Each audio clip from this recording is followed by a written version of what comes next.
Give Me Grace, a podcast by Erland and Nolan, is exclusively sponsored by the Corn Dog Company. Established in 2016, the Corn Dog Company has been serving up honey-dipped corn dog perfection in numerous locations around the country. The Corn Dog Company, home of the honey dog.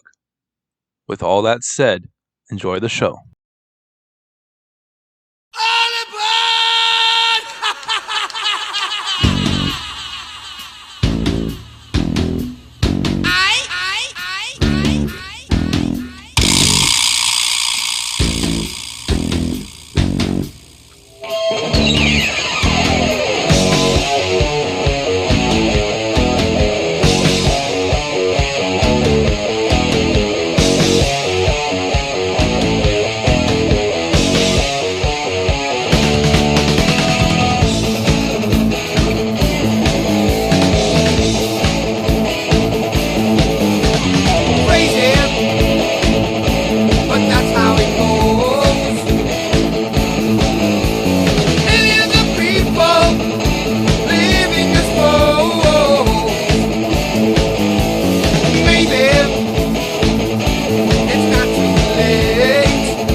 Welcome to episode 15 of Give Me Grace.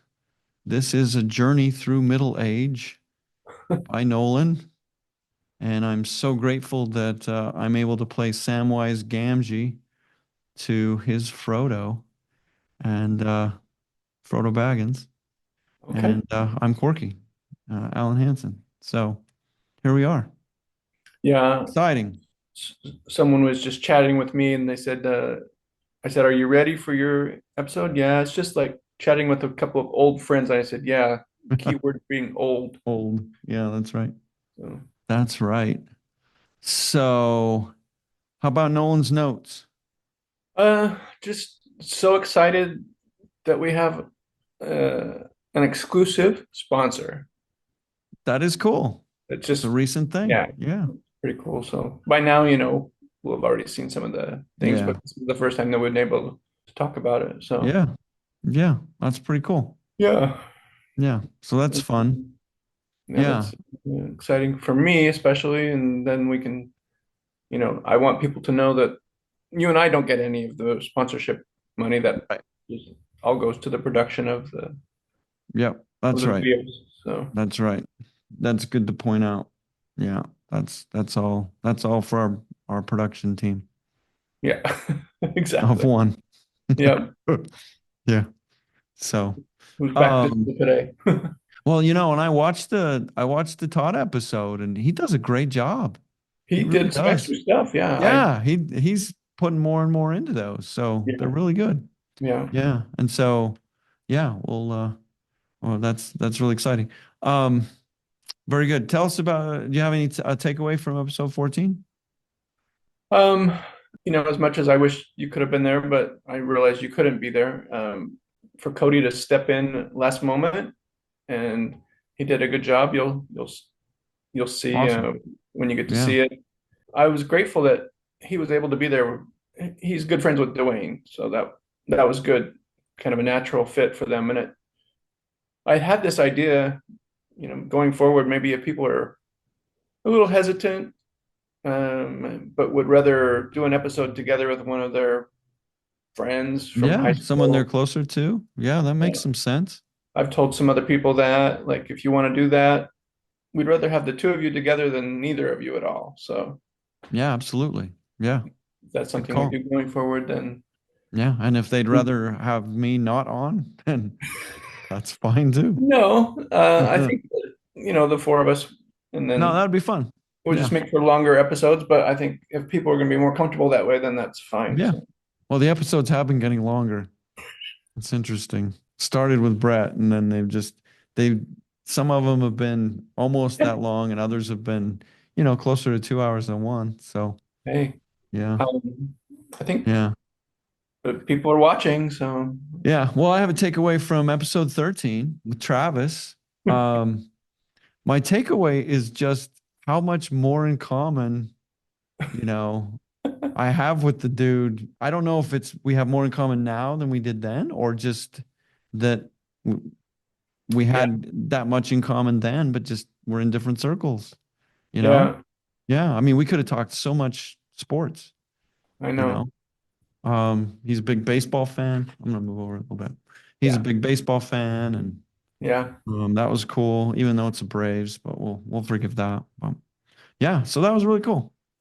yeah. Yeah, it was great to talk to him. Yeah, we didn't share a lot of memories, but we shared enough, and it was awesome. So, Oh, well, the underwear one was the oh best. man, what a gem. That was funny. Yeah, I was as nervous as about that when he said, "You know what you got me for my birthday," Yeah. as I was when I knew what Brett's story was going to be in that prior episode. So, Did we yeah. recap Kevin's episode or we didn't? Um, I don't think so. I don't think we yeah, recapped. maybe not. Yeah, Kevin. take away from Kevin. That's true. Because we were kind of fouled up with Travis's episode. We had Oh, some tech problems at the beginning, so we wouldn't have had takeaways about Kevin.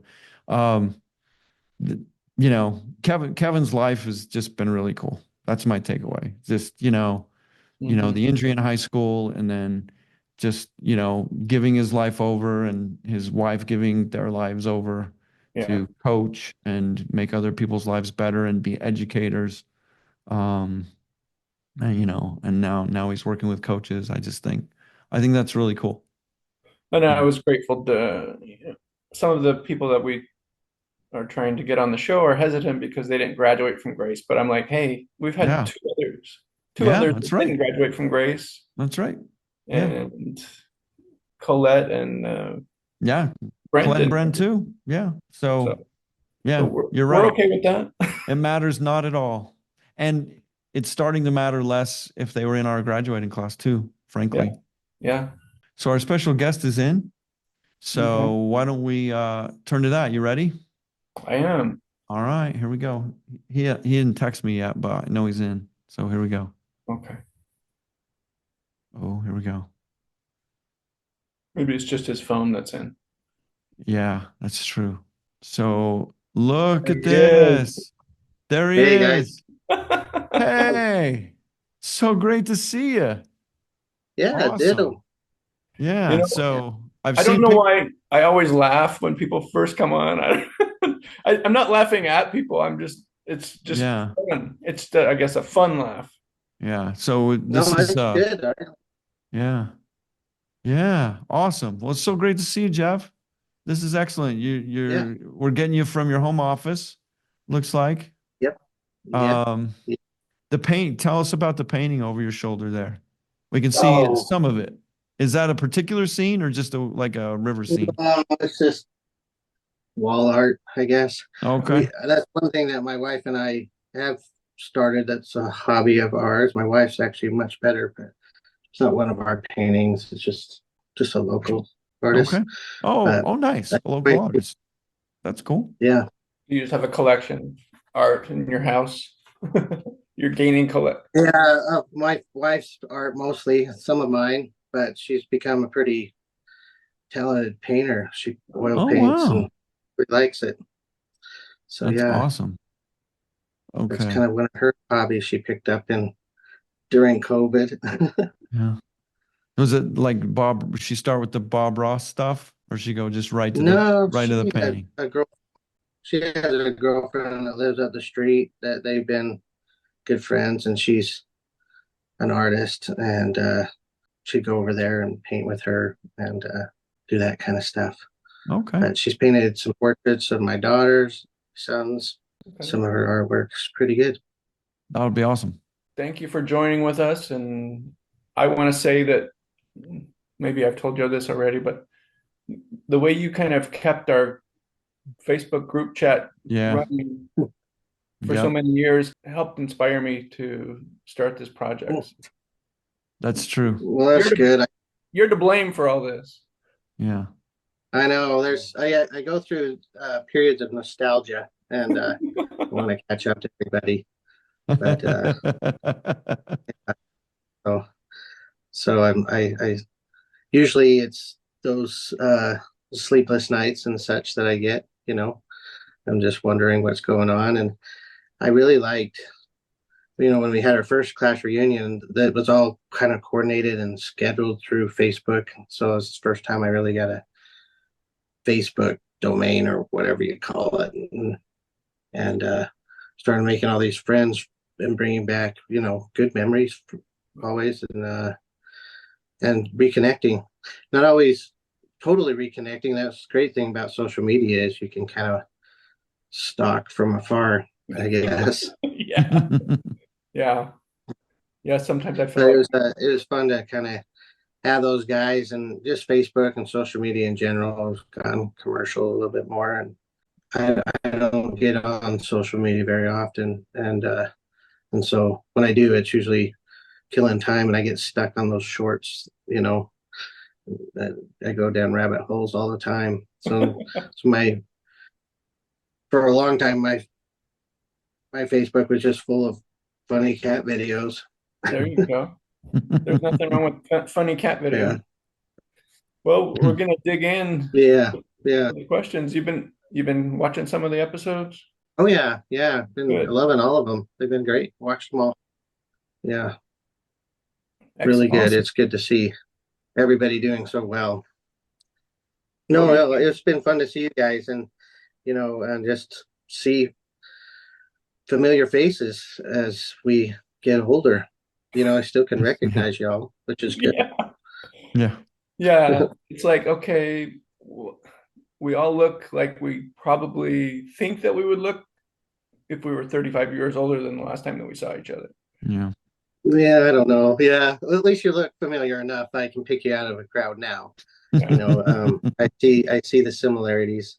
I feel like I've changed a lot. I graduated. I think I weighed 120 pounds if I weighed anything more than that. I remember you being a really wiry guy. Yeah. Yeah, I was a skinny little thing, and I went on my mission. I grew 1.5 inches or something like that, and gained 20 pounds, and gained quite a bit since then. But yeah, it took me a bit to grow up. Still not quite there. Yeah. I'm still skinny except for a big stomach, so. Yeah. I look like that guy, that singer in Empire Strikes Back. If I put shorts on, the one with the big lips. Yeah. So our first house, we lived in Brigham City, and we just had one of those medicine cabinet mirrors, and I thought it was fine. And then we moved to our second house. We actually moved out past Eagle Mountain and Saratoga Springs. We moved to Utah County, and it's a place called Cedar Fort. And we moved out there after Brigham City, and we had a bigger house, and had a master bathroom, and the master bathroom had a big mirror. And man, I was so disappointed in myself when I saw myself first time looking at that mirror. I said, that is not the guy I am. That is not what I look like. It is so embarrassing. I felt like I almost had to stay dressed even when I was showering. Well, let's you kind of start talking about some of the places you've lived. Where do you live now? I live in Mountain Green, Utah, which is up Weber Canyon. So if you're leaving Ogden and you're going up towards Evanston, right, on that first exit up the canyon. Oh, okay. Kind of on the way to Colville there. Yeah. And Snow Basin, I live right next to Snow Basin Ski. Okay. Yeah, I know that area. What's that lake called? There's a lake right there. That's Pine View, and it's in the valley over from ours. That's the way you used to get to Snow Basin, is had to go through Ogden Canyon. Okay. But when the Olympics came, they made this road called Trapper's Loop, and you can access from the interstate, which is 84. By 84, they made an exit and a connection to Snow Basin from Weber Canyon. And so I live up Weber Canyon. Okay. So Awesome. yeah, been here, built our house in 2009. You've And been here since 2009. Awesome. And we'll get into that whole chronology. timeline. Yeah. Yeah, What do you do for a living? So I've worked for most of my career for Woodbury Corporation, which is my uncle's and his family's business. They're commercial developers in Utah, Wasatch Front, and my aunt, my mom's sister, married into the Woodbury family. So my only real connection was my Uncle Lynn. But I worked there the summer after we graduated from high school, kind of for a temporary job before I went to college.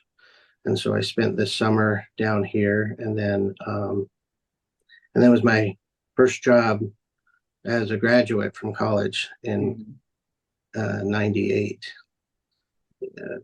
I could have had a law degree with as long as I went to school, but I hated school. I hated school, growing up. And I liked school towards the end of my degree. There's a price you pay when you don't apply yourself in high school. I don't know. I really did for that. And it took me a bit to get. Yeah. Well, even a literal through. price for all you kids out there. Yeah. Yeah. That's right. Yeah, for real. And I had to get married and get responsible to graduate, because I still love the outdoors, and I love to fly fish, and spring would come and I'd drop all my classes and go fishing. So I did a lot of that. What do you do at the Woodbury Corporation? Well, I kind of somewhat retired from Woodbury last year. Actually, last September was will be my 1 year anniversary of done. My uncle, who all of my career he's a quadriplegic. So he got paralyzed in a trampoline accident when he was 32, and was in a wheelchair with really limited use of his arms and hands. But he's an amazing man. It was really cool to see what abilities people have despite their disabilities. And he was an incredible person. He's an architect by trade, but again, he worked for a family business, and they're a commercial real estate and development firm. And he created in the firm an architectural department. And so what he contributed to the company was the construction design and art, and the engineering part. So that part of development, he kind of took over. So the entitlement comes through real basic development way that things go. You find land, you have investors, you pull all your money together, you come up with an idea of what to do with the land that you see, and then you make it happen. And there's changes constantly all through that process. So got a lot of experience doing that, and I really love that world. I loved it was busy. I love that there's variety. I didn't know when I was growing up. I was told by teachers that I was a daydreamer and doodler, and I didn't, focus. And nowadays they call it ADD or ADHD. Then I just thought, I was a daydreamer. I always thought of stuff. My mind was going 1,000 miles an hour, and I really struggled focusing. And so school wasn't exactly suited for me. But moving to Grace really helped me a lot, actually, because just where I came from and where I ended up was really great. Yeah. And I really attribute a lot of that to my time in Grace, Idaho, and Caribou County. we'll dig into that. But first, tell us about your family. I married my wife in 94, had our first kid in 96, Cassidy, and a second kid, Cody, a couple years later. And we had a little bit of a break, and then we had Shelby in 2001 in December, and Dusty or Dustin was 18 months after that in June. So that was our kids. And let me just back up to a little bit where I'll tell you the chronological part, so it kind of tie into the family part. So after graduation, like I said, I moved down to Salt Lake and worked at my uncle's firm, and I was just a grunt. All I did was clean out rental properties. It was a horrible job. I mean, it was a good job in the fact that, you know, I got to stay busy and I got paid, and I was cleaning out rental properties, you know, homes in Salt Lake, downtown Salt Lake, and I got it. My eyes opened up to all kinds of crazy things that people do when you're cleaning out their attics and their basements. It was freaky, but anyway, it was a good experience. And then I finished that summer up working there, and I actually kind of finished up a little earlier because I wrecked a vehicle. If anybody knows me, they know that I am the worst driver. I mean, I have everybody beat. I suck at driving. I never have to sell a car. Insurance buys everyone. And I have bad habits. And I blame some of it on the learning how to drive when I was 14, and I couldn't. I was in that Chevette, a Chevy Chevette, and I remember I couldn't quite push in the clutch and sit back in my seat. My chair was moved forward, but remember, I was tiny, and I was, especially when I first moved to Grace, and that was in 14. So I'd have to kind of hold the bottom of the steering wheel and reach down and push this clutch in all the way, and then peek up and hope I didn't miss anything in that short period of time. But that was my experience there. And so driving, definitely, that's the only downside of Grace. But it would have been that in Preston too. So I actually grew up in West Valley, Utah. Oh, okay. And my mom and my real dad got divorced when I was 7. And 6, 7, you know, those early years. But we lived in West Valley. My mom was a single mom for a number of years until I was 10 when she met my stepdad. They dated for a year and then got married.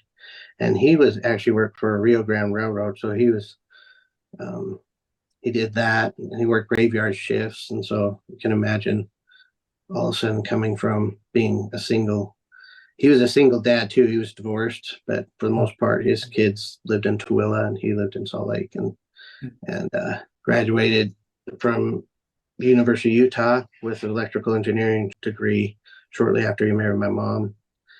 And the summer, just before the summer of my 6th grade year, we moved up to Preston, Idaho. Okay. So I lived in Preston for middle school for the most part, and then high school in Grace. My dad got transferred took a job at the power plant, and that's where I lived, and that's where I went to school. What year did you move into Grace? You know, I was trying to really think about that. I think it was right when we were learning to drive, because I started driver's ed in Preston, and I have a summer birthday, and then I kind of finished up the last couple and took the test in Grace, and so it had to have been when we were 14. So between 85. So, probably between middle school and high school. Yeah, right before 9th grade year, then probably. Yeah. That summer of the 8th grade to 9th grade year is, I think, when I moved up there. Okay. And moved to the power plant, and there's the Windleys that live down there, and Mhm. Cladis's and Larson's, a few others, that moved in and out. Really loved it. It was really awesome to live there. I had a lot of fun. Uh, they kind of took me under their wing right away. We became really close friends with the Windleys, with Jason Gladys and Mm-hmm. Lance and Travis and the Larsons, Amy Larson and her sisters, and just kind of had a good time being a kid down in the power plant. So I really liked it. Learned how to fish. I knew how to fish, but I never learned. I learned how to fly fish at the power plant. My life after that, for quite a while, was just enjoyed the outdoors, enjoyed being with friends and doing small town Idaho stuff. Awesome. We had Travis on. You haven't seen his episode yet, but we had Travis on, and he talked a lot about growing up at the power plant. Yeah, and you how did. I loved he it. loved growing up there. It's interesting. So I spent a summer. I was trying to remember if it was the summer of my sophomore junior year or the junior senior. I'm pretty sure it was my sophomore junior year. I worked for the Forest Service, so I worked with Craig and Oh, Oh, yeah. Mr. Washburn. Mr. Pearson. Washburn. Yeah. Yeah, he did as well. Yeah. So I got to know them as humans and not teachers. As humans. Well, I know that sounds weird, but I didn't think of teachers the same way. Yeah. They were very nice and very kind, and I understood. I learned that some of them might have a little bit of a mouth. They said a couple potty words once in a while, and it really surprised me, to be honest with you. Yeah. But I really love that job. In fact, man, I thought this would be the dream job, and is interesting because I was telling them that's what I wanted to be, and they said, "Well, things have changed here at the Forest Service, and we have too many people just like you, and we need to bring in some diversity. So it's not going to be very easy for you to get a job for the Forest Service." And so I thought, well, yeah, but there's always a workaround. I still think that way. I've never thought that I've never been told no to me has never been a hard no. So one day I was in the library and I pulled out this career book, and I don't even know what year it was published. I don't know what edition it was. Sometimes I think about it today because that changed my life and changed the direction of where I was going to go to school and go to college. I was looking through that career book and I was panicking when I was a junior. I was like, what am I going to do when I grow up? I have no idea. And I had a panic moment. I looked through this career. I spent hours just sorting through this career book and what I wanted to be when I grow up. And I was horrible at math.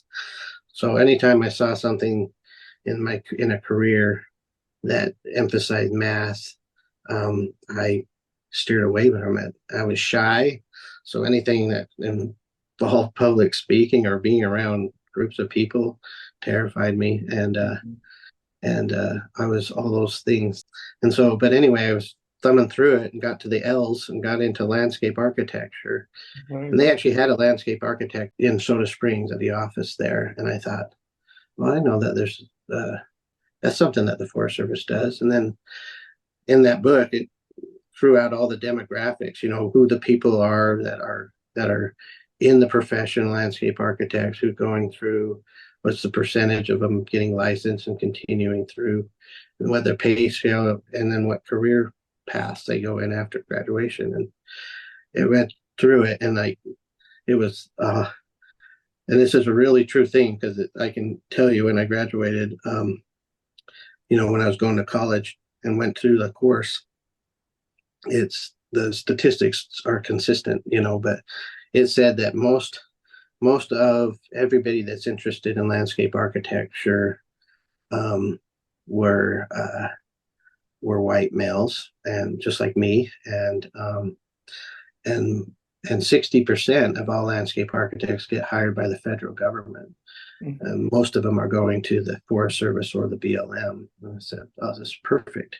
And what they said they did at the BLM and the Forest Service was design campgrounds and trails. And I said, "Oh, that'd be awesome. I don't have to speak to people. I can do fun things, and I always kind of enjoyed design and art. I've always loved that part, and so I felt like it would be perfect. And it didn't require a lot of math, just trig, um, and basic algebra. And so I thought this was perfect. And I said that's what I decided to be when I grew up. And as a junior, never really talked to the guy. I knew he worked there, but I never talked to him. Never really knew what a landscape architect did. I don't know that many people do. But yeah, I was pretty stubborn. I graduated from high school. I set my sights on that. Utah State was highly accredited in landscape architecture. They got a really good program there, and so that was my decision. So I found out what I needed to get on the ACT. I think it was an 18, and I got a 19. I thought that's awesome. I'm done. So that's kind of where I ended up. So after But, Grace, after Grace High School, yeah, you went to Utah State? yeah. I went to Utah State 90, 89, 90 year, Okay. and I actually moved down with Jason Cladis, Don Smith, and Okay. Jeff Keller were Okay. my roommates. That's cool. The And four of you. yeah, and Jason Cladis and Jeff Keller went to Bridgerland at the tech school. Yeah. Donald just went down and started working. He worked at Gosner's, I believe, at the cheese plant. Yeah. And I was the only kid in college. I mean, not that they weren't busy in the tech schools, but I really just goofed around that year. I think we all I did. didn't. Oh my gosh, it was embarrassing. I mean, it wasn't embarrassing, but my GPA was embarrassing. It was super embarrassing. After freshman year, Yeah. what did you do next? After you were done goofing around for your freshman year? Oh, well, so we got through that year, and Jason and so Jeff Keller, I called him Hank, and yeah, you guys remember Jason, we called him Jake. Yeah. So, but because there's two Jeffs and we shared a room, and Jeff Keller was kind of a cowboy of sorts. His name was Hank, and he loved Hank Williams Jr. I didn't necessarily care for it, but that's what I heard every morning. I heard there's a tear in my beer. He had to take cassette and his alarm, and so it'd go off. There's a tear in my beer. He'd reach under his pillow and he'd take a dip of skull tobacco. Man, that was not always, and there wasn't always when I had, sometimes I woke up with a bit of a headache for some reason. The smell of the skull, probably. Well, there's college. I blame that on college too. But yeah, I had a bit of a headache and it was a little nauseous, and then that smell. Yeah. So I that's what I remember. A lot of those things is that year. It was a super fun year as we were free from home and we were out of town and we were experiencing things, and there were girls all around and everything. So it was pretty fun. I really had a lot of fun. Just didn't apply much to my career. And that was the only year my parents helped me with my college. You were on your own after that, huh? Yeah. So I got back, and then the summer I got a job for the fish hatchery there in Niter. That summer, and I spent the summer working there, and I really loved that job as well. I had a blast. I spent the first couple months at a fish trap on Bear Lake by myself, in April, which, if you guys remember, the weather in April on Bear Lake isn't, could still be it wasn't happening like, yeah, and I didn't know what I was doing. I got left there. I remember the first time I got dropped off there, they say you can't leave the trap because if there's a sunny day, it could wash out this trap and everything else. So I didn't dare leave. I had to check this trap and make sure that it stayed intact. It's just a bunch of stakes pushed in the mud. And then there was a kind of a box and a funnel, a V shape that kind of went into this box. And that's where the fish kind of got trapped. But if too much water came down, all the debris from the fields above that and and from the mountains would come down and could go up against the thing. And it did occasionally would come in, and you'd have to be frantically with a pitchfork trying to scrape off all these weeds and stuff. But that was my first experience, and I was still kind of being a little bit reckless and wild, and I was, and I didn't know what to do because Jason and Keller, Hank, they both said that they wanted to move to Pocatello that next year, and that my program wasn't there, so I was going through a lot of stress that summer, and there was a lot of time for reflection on that job. So I all of a sudden I kept picturing myself 20 years in the future under an overpass with a can in my hand, begging for money. I don't know why, but that's just kind of where I thought my life was going. And so I had a panic attack a little bit, not sure where I was going to go. And so then I started looking at the military, and I hadn't really ever thought about serving a mission, but everybody was starting to go on missions at that time too. And I started thinking, well, maybe I'll give it a go. And I remember walking up the chapel. I tried really hard to get a habit of smoking cigarettes, but I cannot in hell. I'm exactly like Bill Clinton. And I just coughed my lungs. Saved him too. So there you go. Yeah, I guess. But never been able to quite inhale. So I just did, the Marble Man type of, I puffed. And just for the look, yeah. Yeah, I just like being a wild child. But I remember dropping with Hank Williams playing on the radio. Yeah. Or we had Miami Vice too. I was thinking maybe Miami Vice. But anyway, I walked up to the chapel and I told all my sins, which I thought were huge. I mean, I thought I was a huge sinner, but apparently I wasn't. And he said, "Is that it?" And I said, "Yeah." And I thought, well, this is where I'll be excommunicated or whatever. And he said, "Well, let's get your papers in." 3 months later, I'm in Oklahoma, scratching my head, going, "What the heck did I just do?" How about that? I served my mission in Oklahoma. I did not know that. That's my history. How about that? I just wanna close the loop here on "There's a Tear in My Beer" by Hank Williams. Here's the first stanza of lyrics. "There's a tear in my beer, 'cause I'm crying for you, dear. You are on my lonely mind. Into these last 9 beers, I have shed a million tears. You are on my lonely mind." There you go. That's what you were waking up to. That's good. Yeah, stuff. every morning. Now, that's my memory. Hank might tell you different, but that's my memory. And that's awesome. And he was a big cowboy fan. I mean, he was not cowboy like the Cowboys, but he liked to dress the part, and he was the part. He was a great kid. He loved horses. He loved wrangling animals, and he's a really awesome guy. And really, I got to know Hank and Don a lot better. I always knew them a little bit, but I really got to be a lot better friends with them during that year. It was pretty good. Don ended up marrying a girl I had dated from Soda.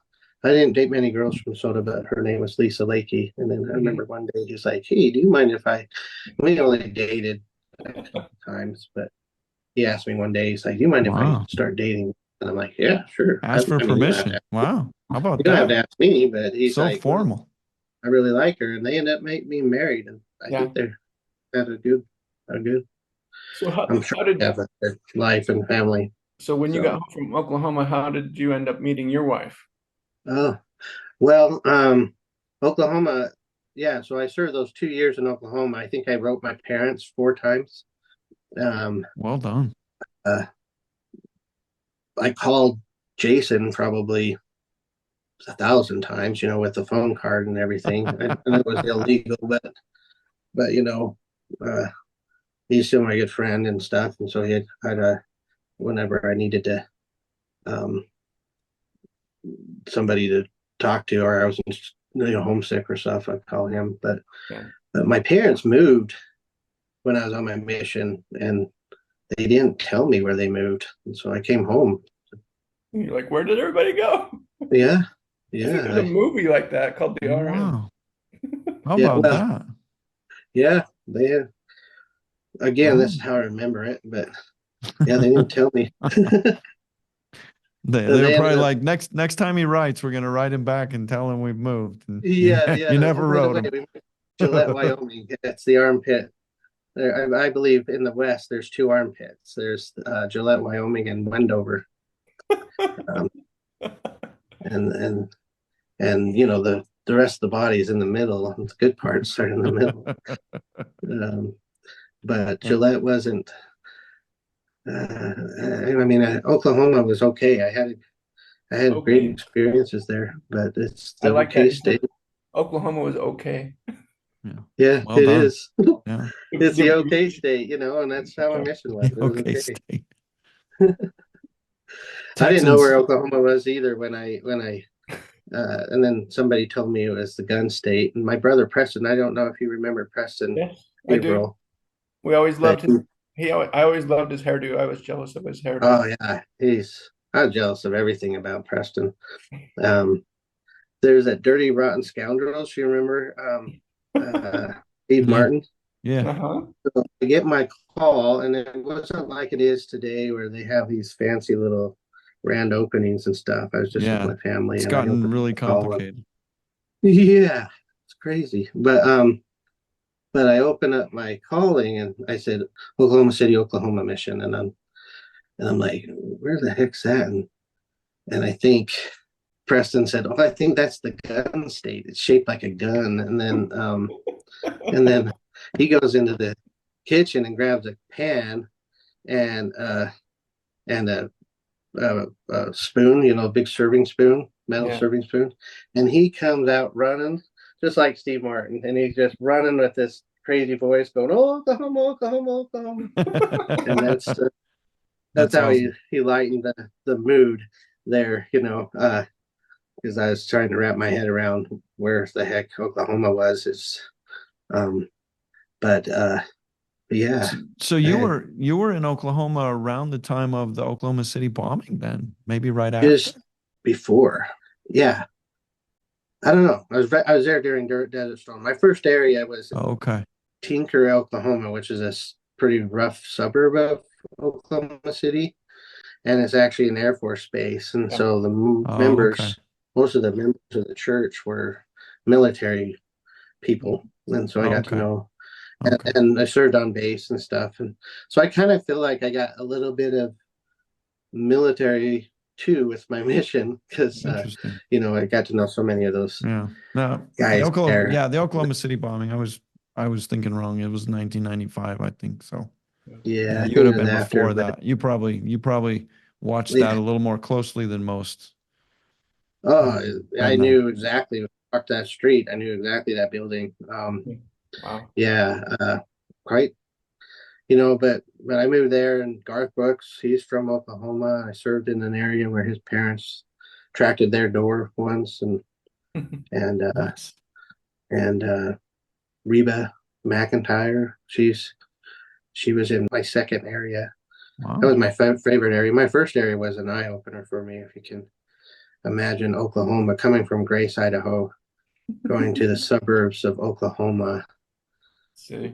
It's kind of sketchy suburbs. Yeah. And riding a bicycle. And then we had those helmets that we had to wear. You remember when the bicycle helmets first came out? What they're shaped like and what they look like, and how dumb you felt when you had them on your head. At least I did. So it said in the mission that you had to wear, they said you had to wear your helmet, but they didn't say where you had to wear it. So I just tucked it onto my arm. There you go. And rode right there. But my That's first awesome. experience being a Mormon missionary was,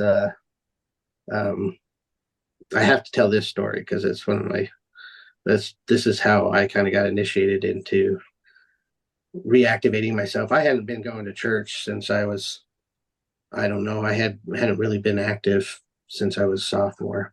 Mhm. And this was all new to me. I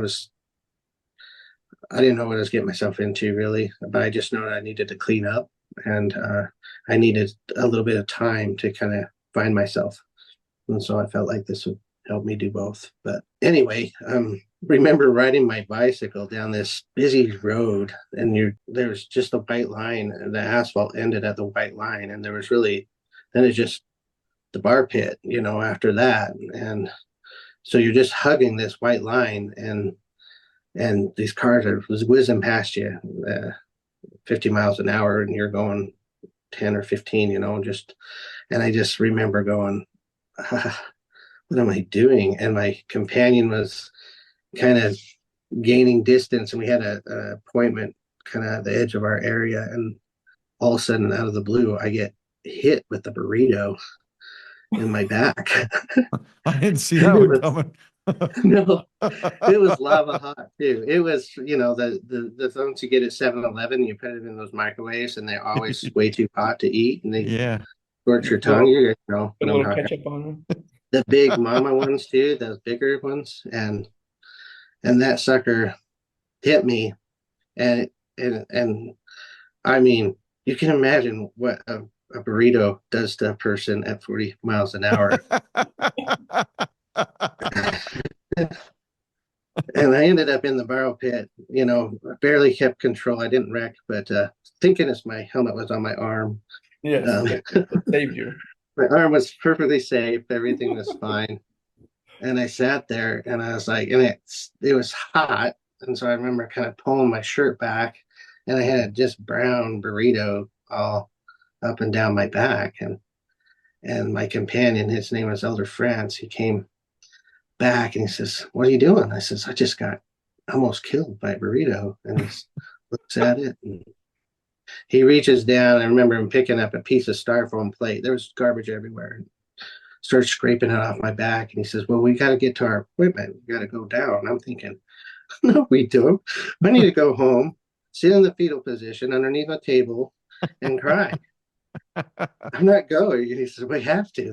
She's expecting us. This lady's expecting us." And so it even gets better after the burrito, and we get to this person's house, and knock on the door. She lets us in, and it's a really small, rickety old shack of a house, and we go in there, and she's a pretty large black lady, and I was sitting there, and my companion, who was, I was just a brand new kid out from there, and we had these little manuals we had to read about to tell him about our church, and he went through that, and he turns, and as he was doing it, I was watching his feet, and there was this little mouse. There's a teeny little mouse, but it was a mouse, and it was trying to jump on his shoe, and I'm like, that's great. I have this huge chunk of bait on my back. I'm going to get covered with rats here in 5 seconds. And I don't dare lean back, but I didn't want this mouse to jump on me. So I put my feet up about 2 inches, and that's off the ground, just so that this mouse wouldn't jump onto my feet. And then the companion turns to me and tells me it's my turn. So I stumbled through the different things, and somehow the lady brought up a thought that she has. She says, "Well, I've been through some trials in my life, and I recently had breast cancer, and they ended up taking one of my breasts." And she says, "Do you want to see?" And before we could say anything, she lifts up her sundress and just flashes me. And first boob I ever saw, just one of them. And this giant Frankenstein scar on the other side. And I just went, wow, I never would have thought that would be the very first boob I ever saw. And and I just remember going, boy, what did I do? What did I get myself into? Yeah. But it got better after that. My mission.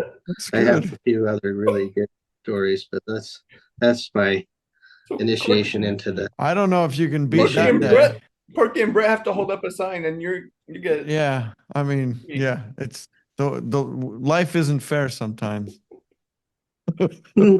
Life is an experience, is what I've And you know what? It's always going to have an unexpected event, and Yes. that's what I look forward to it. But I'm always prepared for uh, interesting outcomes. I've had a lot of them, All right. Yeah, and very most good. of them are because of who I am.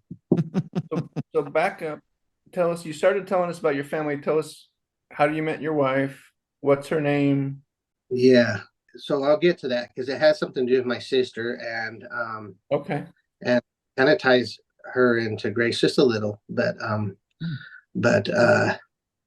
I get off my mission, and like I said, my parents moved to Gillette, Wyoming, and frankly, I went there for a week and realized I don't want to be there. And so my real dad and my stepmom lived in Brigham City, Okay. and I wanted to go back to school at Utah State. So, but I had no money. I spent every penny, on my mission, and I had no transportation, and I needed a job. And so my dad called around and he said, "Oh, I think you could."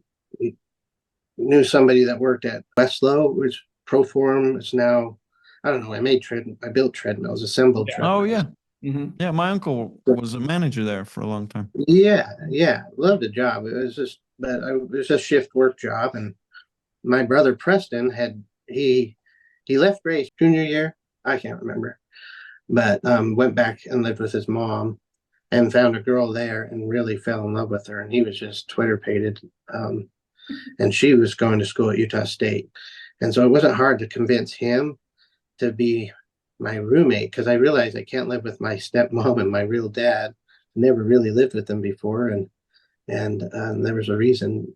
So I convinced Preston to move up there, and his parents made kind of a conversion out of an old van, made this motorhome type of thing, and this was like November of '92, and we moved up there and literally lived in a van down by the river.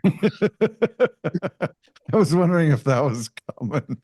It was, yeah, we lived in Hiram, actually. In Hiram,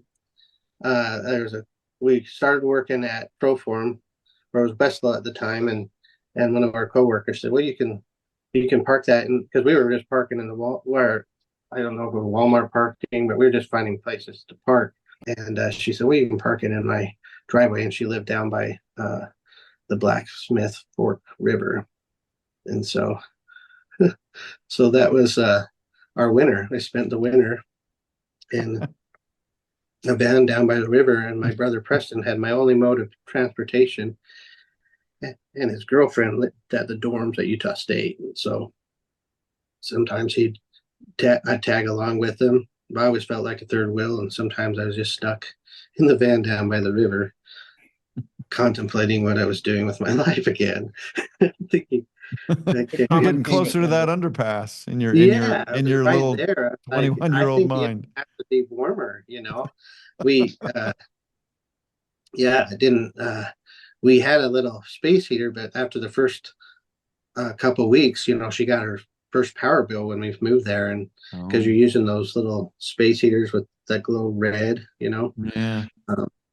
We burned a lot of electricity, and she's like, can't do that. So we got more sleeping bags and stuff, and just slept there. And I had to go potty, and I had this little dish, and because I couldn't go outside, and you couldn't go to the bathroom, but for some reason, every day at 2 o'clock, I have to get up and deliver my water. But anyway, I when we moved out of there, we packed the truck. I kind of tossed these little discs that were frozen solid underneath the tree by the trailer, and when we drove out, I was so embarrassed because there's like dozens of these little yellow discs, and I said, "Man, I gotta drink more water."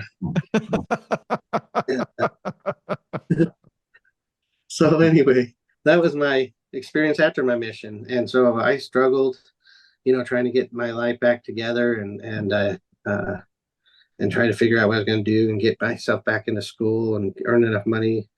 And I finally got to where I could afford a car payment, and I got a car, and we moved into a really dump of an apartment, but it was such an upgrade. We felt like it actually had heat and a shower. We had to shower at the gym. We'd shower at the gym, and all of our major bathroom activities were there too. And so that was my first 3 months in Logan after my mission. And then I don't know if we should be laughing at that though. Well, we can laugh funny. now. Yeah. It is awesome. It's funny, and I wouldn't trade it ever. You know, it was a great time with my brother, and it was, I understood, and it helped me grow. You know, helped me understand I could accomplish anything if I set my mind to it, and even if I have to start at zero.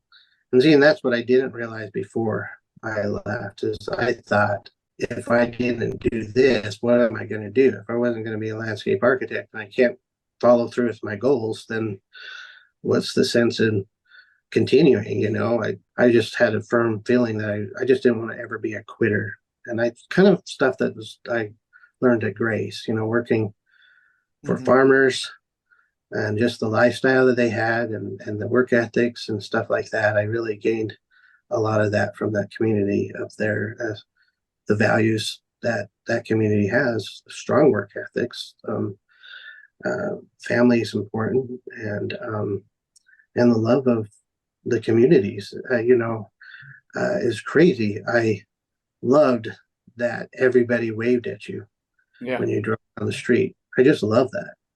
And I found, this is my own theory, but I found that, you know, in Utah, in the areas I moved to, you know, people didn't wave, but I just started waving at everybody, and it's kind of crazy. You drive down our neighborhood here in Mountain Green, and people will wave back, and they didn't when I first moved here. So I think I want that part, and that's what I want my kids to have too, is that feeling that we're a community. Yeah. And so that's why I've never been able to live, even though I've worked in Salt Lake and had a career that kind of demands an urban setting. I never could live. I always had to live on the fringes. So that's why we lived in Cedar Fort. And that's why we lived in Mountain Green. Close enough that our commute was always 45 miles, which was most of the time was 45 minutes. But when we lived out in Eagle Mountain, it started at 45 minutes, and then that area grew so much. Todd probably could tell you all that too, because he lived and experienced that. But the commute just became miserable in Utah County, and so I have a very sour taste of that county, because I just ended up just despising traffic and the drivers. I was a bad driver, but I was an aggressive. I wasn't a crazy driver, you know. And Utah County is full of crazy, aggressive drivers, and so it was crazy. So but we lived there for 7 years. How I met my wife? So back to, I know I can't. I have. You're in the apartment. You're with your brother. ADHD. Yeah. Your sister somehow was. And my sister with indoor plumbing. Yes, with indoor plumbing and actually a shower. You could barely fit in it, but it was a shower. It was one of those little. I don't know. I felt like it's from an RV that they just put in there. It really converted. Honestly, the area that we were in a basement of this big house, and they broke it up into 6 apartments. It was a big old house by the temple up there on 4th South, and we had a basement, and I think we paid $150 a month. And Preston had the bedroom. There was actually a bedroom there, and then the kitchenette / my room had a twin bed and a couch and a sink, a small stove, and a refrigerator. And so I lived in there. I paid $50. Preston had his own room, so he could pay $100, and that's how we did it. And then I later split my rent with Darren Anderson. He became a roommate, and he insisted on sleeping on the couch, but he's like 6'2", Yeah. quite a bit bigger. And I remember him trying to sleep, and he's just miserable. His feet would hang off the edge of the couch. And I just finally just said, "You take the bed, I'll take the couch. It's not a problem for me." So, Yeah. so that's how so I was able to cut my rent in half. So I paid $25 a month. Nice. And I might be wrong. It might be a bigger number. I'm not good with numbers. Darren might be able to tell you better. But yeah, it's a good time with Darren too. But my sister dated in high school Troy Tolman from Bancroft. I don't know if you guys knew him, but he's from Bancroft. And she had dated him in high school, and he had left on a mission and came back, and they were engaged to be married. And What was your sister's name again? Troy Tolman. Your sister's name. Oh, my sister's Angie Averill. Yeah. Okay. Yeah. So she actually they live in Caribou County. She teaches at Grace. Wow. She teaches English. Hmm. So yeah. But my sister was roommates with my wife, Carol Lee, and Brandy Osler, and a couple other roommates. But they lived in Rick's. It was Rick's then too, and she had got her associate's degree there and was moving down to Logan. And she was a bridesmaid for my wife or my sister. And so I met her. The funny thing is I met her at the wedding breakfast in Logan. And I had another girl I took on a date, and I was pretty serious with her, but I just, man, it was one of those things. I looked at my wife, and she had the prettiest eyes and curly hair, and I was, I was just wondering, and so I don't know. After that, I said, I think I'd really like to get to know this girl, but she didn't even know I existed. Like my sister and I guess we didn't always get along, but she had told Carol Lee, my wife's Carol Lee, and she told Carol Lee that about my brother Preston, and tried to set her up with my brother Preston. And that's awesome. And Carol Lee didn't even know I existed, never knew I went on a mission. She didn't know I was a part of Angie's life at all. And so honestly, if it was up to Angie, she would not have told me where we moved. Well, Preston did have the bedroom, so he had the advantage there. He also had a girlfriend, so he was out. He was out. How different in age are you and your brother? A year. Year off. Yeah. Okay. Sounds like you were really close in age. Okay. Honestly, when I was a senior, Preston was a junior, Angie was a sophomore, and my other brother Daryl was a freshman. Yeah. I love that. He hates it, but I love it. You're the pro at dropping these pop culture. These are such great pop culture drops. Well done. Isn't one of our classmates nicknamed Daryl? Daryl? Probably. I thought don't you call? It sounds a little familiar, but I don't remember any context. Daryl the other day to somebody. Yeah. Yeah, I don't know. Oh no, it's in the chat? Earl. That's right. Earl. Darren is Earl. That's right. Darren is Earl. I don't know. We all had nicknames. So Jake, I already had his nickname, but he got off easy. Yeah. But Jason Cladis, Darren Anderson, me, Mike Holtz, Dan Barker, Matt Golson, the year younger. Mm-hmm. We just hung out. We did a lot together. We hunted. We all had like interests and did a lot together. It was a lot of fun. I had a lot of fun with those guys. And honestly, thinking of Grace, I never hated anybody, and I liked everybody, and I just didn't hang out with everybody, but I felt like I was friends with you all too. Like if we were sitting by each other, we could talk and have a conversation and do stuff. And I really like that. I think, coming from West Valley, and I was going to talk about that because I've heard your guys' experiences at your elementary schools and living in a small town and community. Mine was quite a bit different, if you can imagine. Well, West Valley wasn't as rough as it is now, but it wasn't wasn't the easiest place. It was a suburb, and it was blue collar suburb, working class people, and my mom was a single mom, and I still have friends that I still keep in touch with from West Valley. But I look at their lives and their experiences as they kind of went through those transition years, and really what high school is to me is, I mean, you think about how many books, how many movies, how many how many of these things that we see on TV, from Harry Potter to Twilight and stuff, or all those coming of age years. Mm-hmm. Pretty in Pink, no, is that right? Yeah, Pretty in Yeah. Pink. That's one of them. Yeah. Yeah. So all those things, there's those years, and they really are. I mean, the best years of my life. I not the best years, but they were a very Formative. Yeah. formative. Yeah, and they help mold who I am.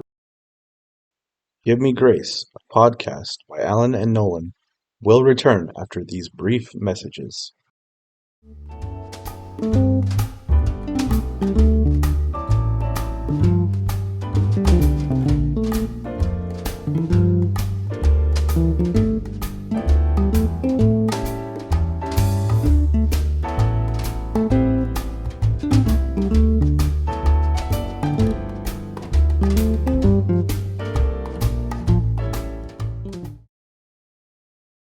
Now back to this episode of Give Me Grace, a podcast by Alan and Nolan. In West Valley, I spent my summers and anytime I can on the edges of fence. I loved catching reptiles. I'd catch snakes and lizards and frogs and salamanders, and so we'd find ways to be in the canals and the ditch banks and the marrow pits and backyards, looking for slithery things, because that was really, when you live in urban areas, I mean, that's your wildlife. You don't have much more than that.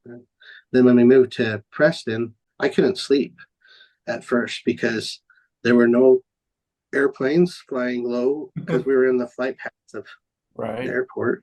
Yeah. We had a pretty busy highway that we lived not next to, but it was close enough that we could hear the cars, especially the semis, driving through at night. Mm-hmm. And it was light.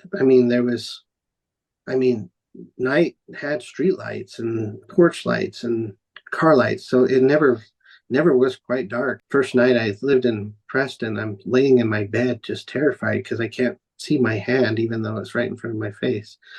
And then I moved to Grace, and it was even worse. You live in a power plant, and by the river. Dark by the river. Yeah. And so I had to go to junior high in Preston, and those are rough. Those are hard years. Especially when you're a little runt. Nolan can tell you. Yeah, they were hard years for me, and I was small. Small for my age, and small. I had a high pitched voice. Everybody made fun of me, said I was Michael Jackson, and I always wore a Levi jacket because I was embarrassed of my scrawny arms. So I'd wear the Levi jacket all the time so I can hide my frame. Right. But we're not doing it anymore. Yeah, but I really liked it. I really had fun. Jason really took me under his wing, and we really had a lot of great memories. We did all those things. We dragged Maine for miles and miles of Maine. How long do you think our drag Maine strip was? Quarter mile? No, it's probably a mile. I bet it was about a mile. About a mile up. Turn around up about Van Vliet's house, and then you go down to about the school. It's probably a mile. Yeah, maybe 3/4. Yeah, I bet it's a good mile. Yeah. We'll have someone will have to. Someone will correct us on that. Yeah, Laurie, if you're listening, you can drive. Yeah, but I love doing that. We'd hang out and to meet all you guys, and we'd all do that. And you had your signature waves. Everybody had to come up with their better wave.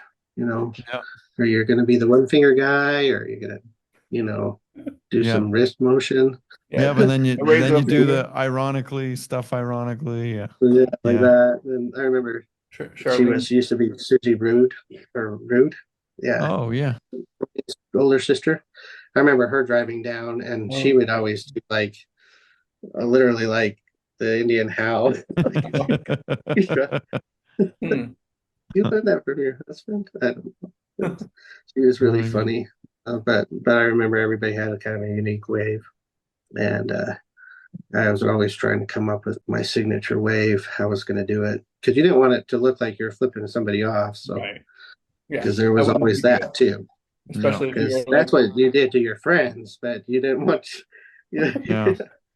the real thing you Flashlight to the did wrong person. in high Yeah. school is you flipped off your friends and you wave to your. waved at everybody else, and then you were always frustrated with the small group of elderly people. And I think that's just because they couldn't see. They've never waved. I was always like, man, these ladies, I see them every day, and I wave to them every day, and they never wave back. And I think now it's just because they couldn't see me. Could be. It's quite possible. Jeff, Corky's going to jump in and we're going to ask you some questions about some of your favorite things. Here we go. Okay.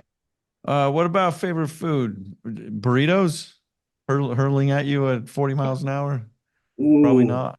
I do like Mexican food. I don't like to wear it, but I do like it, and I like Italian. I like anything with a lot of calories, to be honest. You can even make lettuce taste good if you add enough dressing. That's right. Enough croutons and dressing, huh? Yeah. Very good. And what And do you like to drink with your Mexican or Italian? I have always been a caffeine drinker. I drank Mountain Dew forever. I think I remember. I think I do associate you with Mountain Dew. That I sounds think all familiar I to me. ate.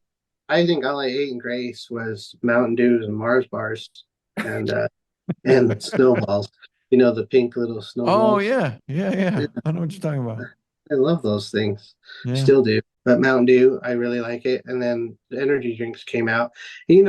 Honestly, with being ADD or ADHD, I learned this because for some reason my kids became the same way. I have two boys that are just like me in a lot of ways, but the attention deficit that we knew a lot more now, raising them Yeah. than our parents knew.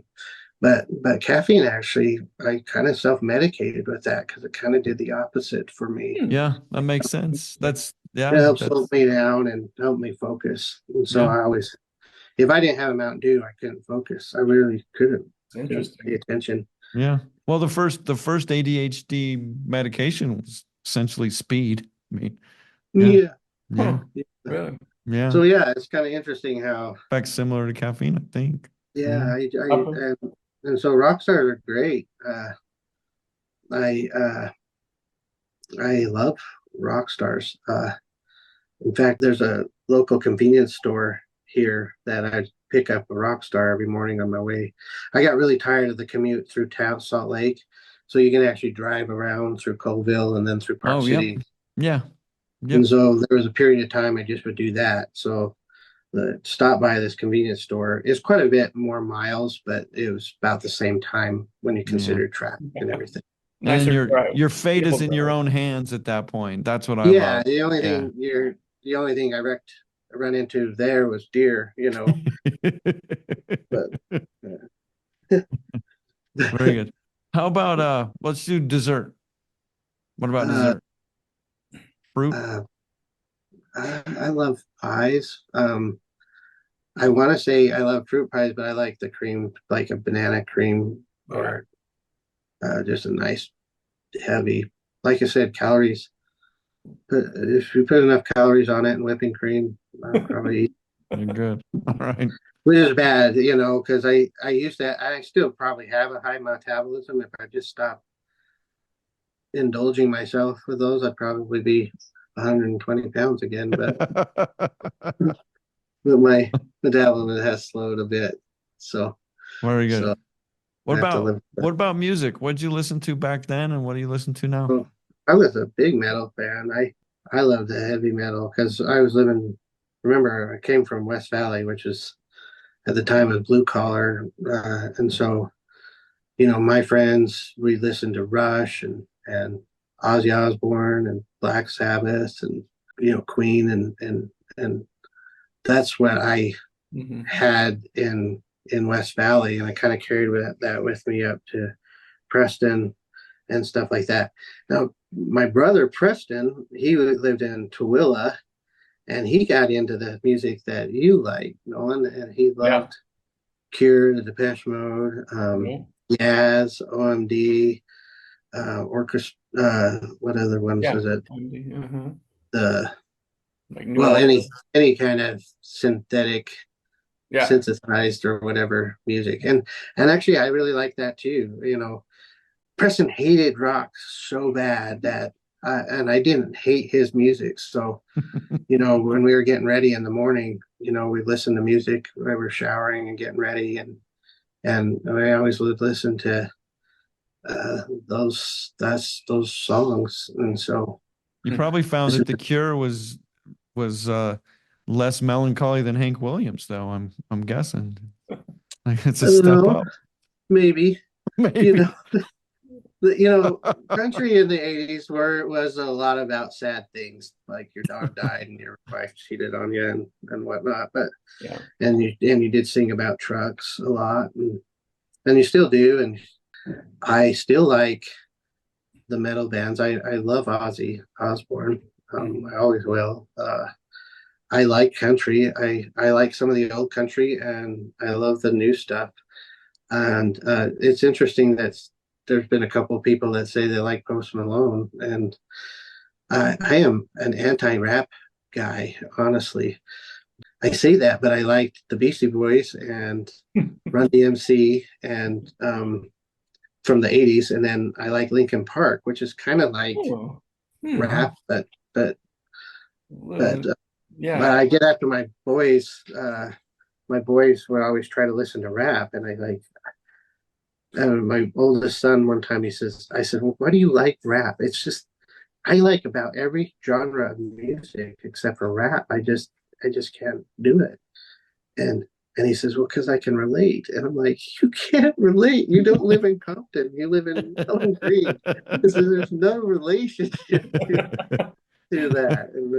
And he kind of thought about it. And I says, let's just listen to a couple of songs together. And we went through it, and he gets embarrassed because they're saying, the N-word, and they treat their girls horribly and all this other stuff. But honestly, I really like Post Malone, and anybody who sings with them. He's kind of got into some country. He has a new a CD out, and I really like. There's a couple songs that have come out that I really like. His country, Post Malone country. He's a really talented musician. Who probably, the other thing with these awesome people like that, and you think about Nirvana and you think about all these great singers, I worry about Post Malone because he kind of fits that. He fits that tortured artist. People. Yeah, and I hope that he doesn't die tragically. But he hangs out in Morgan a lot. He gets out and about.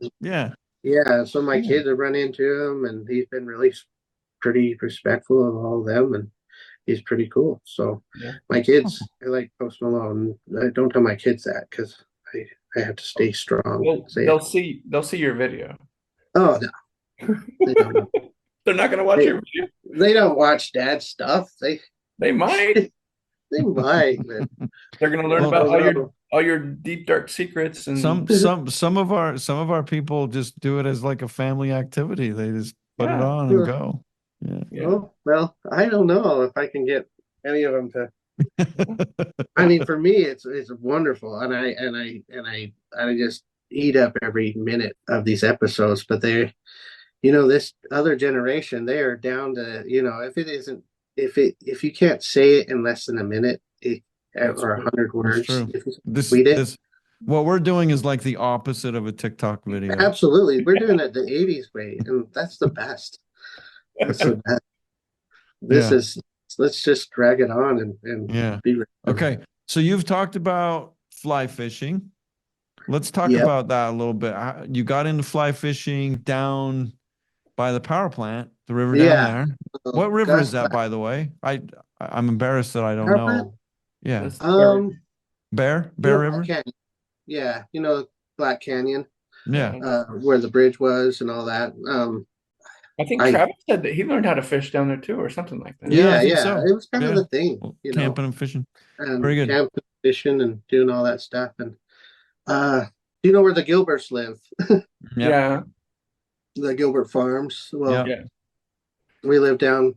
You have to pass the Gilberts and head towards the Travis river. Travis told us a story about Derek Vieweg at the river. No. That was a funny one. He Yeah. caught on fire or something. Caught it. Yeah, I You might had have to been camp there out. actually.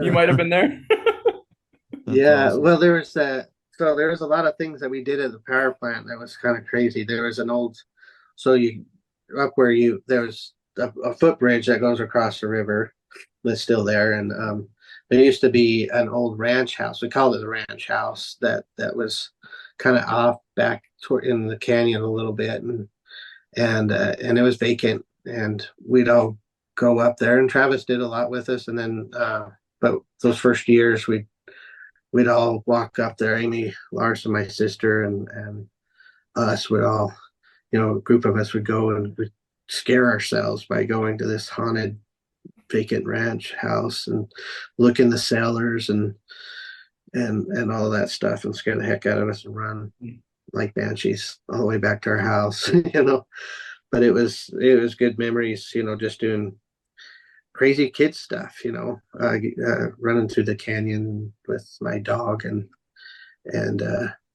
just looking at deer and fishing. But yeah, Gus Cladis taught me how to fly fish, and Jason taught me how to fly fish too, and hunt. I never hunted until I moved to Grace, and my first hunting experience was with Jason and Darren and Mike, and I think maybe Danny, but or Golson, I can't remember, but for sure Darren, Mike, and me and Gladys, and I shot my first deer with that. And they had told me that they had all had to eat a piece of liver and drink the blood for first rites. And they said, if you get a deer tomorrow, this was the night before, we're up in the beaver dams camping and sitting around a fire, and they said, well, we all had to do it. We all had to do this, and they had to eat a chunk of liver and drink the blood of this animal, to pay your respects and also for your initiation of your first animal kill. And so I killed a ton of animals up to that point, but they were all squirrels, and I had skinned them and mounted them on a shack that was by my house, and I had all these pelts of squirrels. I was really proud of them. That's but awesome. But anyway, but I didn't try to deliver or drink their blood. But I said, all right, I guess I'll do it if that's what I have to do. And they said, well, you have to do it. It's just you have to do it. And I didn't believe him really. I kind of doubted him a little bit. But Gus Cladis was up there, and we ran into him. That's Jason's dad, and he was with his buddy. And I asked him, first thing I asked him, I says, Gus, you have to tell me honestly, did you make Jason eat a piece of liver and drink the blood? And he said, about that quick, he said, yeah, it's his first rites. That's what you had to do. And we walked back down the hill a little bit, and 20 minutes later, this nice 4-point comes walking up, and I had this open sight 30 caliber carbine. It had a clip. It's just like the size of the bullet was more like a 9mm than it was a rifle, but it had a 10-round clip, and I think Jason let me shoot at that deer first, for the reason of watching me eat the liver and drink the blood. But he said, "Go ahead, this is your deer." And we have a little bit different stories, but I'll tell it the best way I can. But I shot at this deer, and I was high the first 2 shots. I was way high, and so I had to read. But I had this buck fever that's the first time I experienced that, and I just was shaking like a leaf. I couldn't hold still, and I had 8 more rounds to go, so I was fine. And so I think I shot maybe 1 or 2 more times. I finally hit it in the ass, but I hit it in the rear end. And he said, "Well, you hit it." He says, "You got it." And he says, "But it's in the butt." And I'm like, "Yeah, I could see that." And so I kept trying to shoot it. And I was down to like 2 more rounds. I said, "Jake, I don't know this deer." And it's just stuck around there. I think my memory got stuck in a tree. I don't know. But so anyway, he pulled up and he shot one of my last shots about the same time, and the deer dropped. And he said he's always told me I shot it, but I'm pretty sure he killed it. But I shot it the first time. So I claimed the deer, and and he told me I had to gut it, and so he walked me through gutting it. And the first thing he said, "You have to stick your finger up its rear end." And I'm like, "That's not true." And he's like, "Yeah, this really is true. You have to kind of cut around that so you can pull it out." And I'm like, "That's not true. And why would I stick my finger when I can do it with a stick?" So I grabbed a stick and I stuck it up there. And he looked at me like, "Oh, that's smart." But I halfway got it, and I started pulling out the gut pile, and I see this big red organ, and I says, "Is this the liver?" And he's like, and when you first got a deer, it's warm, and I was thinking, man, I'd rather eat a piece of warm meat than cold. And so I looked at him, I says, "That's the liver?" And he looks at it, and he says, "I think." So I chunked a chunk off of that, and I stuck it in my mouth and swallowed it whole, and I shivered, and I had a Mountain Dew, of course. And I had the cap of the Mountain Dew, and I dip it in the carcass where there's blood puddled up, and I get a cap full, and it's like, "Is this enough?" And he's like, yeah, it's probably enough. And that was the worst. I mean, I just swallowed that piece of organ whole, but the blood was rough. Then I shivered, and he's like, "I can't believe you did that." And I said, "Well, you did it." He's like, "I really didn't." I figured. The worst part is I pulled out the rest of the gut pile, and clear as day was the liver. There's the livers. But Did you ever find out what it is you ate? Probably the spleen. The heart, maybe? I don't know. No, not the heart. It was some other foreign organ. Just... It was red. Spleen or gallbladder. I figured there was some kind of initiation. A little twist there, yeah. Yeah. I had to. Then they got me a kick out of that. We're gonna have to have an advisory on this episode to not listen to it or watch it while you're eating. Yeah. Oh, or use this as a great weight loss tool. For your diet. Yeah, this could be a diet video. Good call. Yeah. You'd hardly ever want to eat again. Very good. Nolan's going to ask you some questions. Yeah. Let's think about, so you told us you didn't love school, but was there one teacher in high school that maybe you would say was your favorite teacher or favorite class in high school? Yeah. I mean, I was really trying to think of memories about the teachers, and really the only one was my second most embarrassing moment in high school. I had fallen asleep in English. Who was the teacher? Gummersall. Okay. Yep. And our class was right before lunch.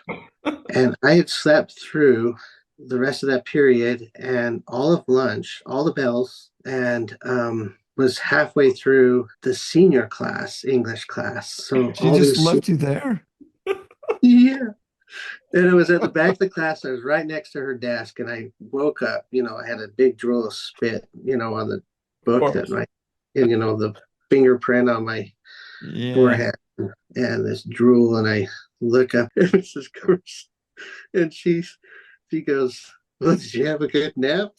And I looked up, and all of the seniors are turning and looking at me. I remember Billy Osler was just looking at me, and I'm like, and I just ran out of there. It's like, oh, this is so embarrassing. I didn't want to.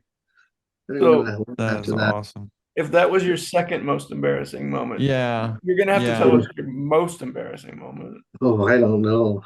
or is that too embarrassing? I probably can tell it. I don't know. I think we were seniors or juniors or seniors, and we were, you know how you used to line up in the hallway along the gym, and try to make your best James Dean look, back, shoulders up against the Oh, thing. yeah. And you tuck your fists under your arm, your biceps, so they look just a little bigger.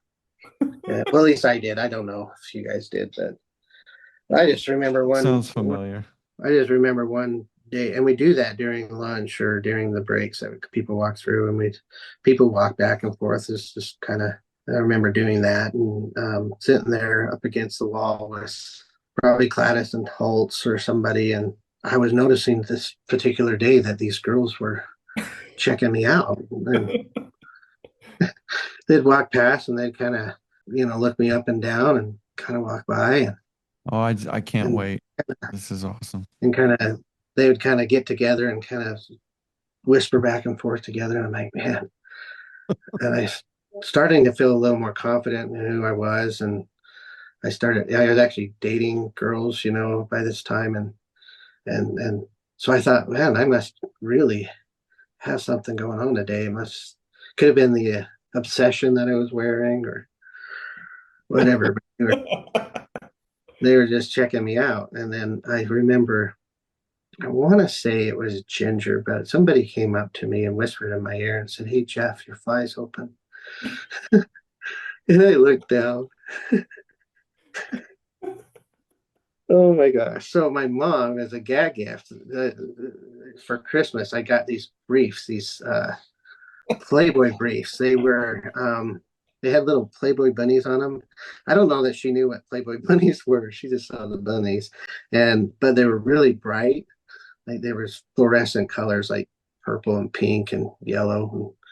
And I particularly, my style back then was those 501s, Sure. and they were tight as they can be. I remember my favorite pair, I kind of actually had to lay on the bed to do up the buttons, but it was a button flies. Butterfly. And I had only done the top button of my 501s.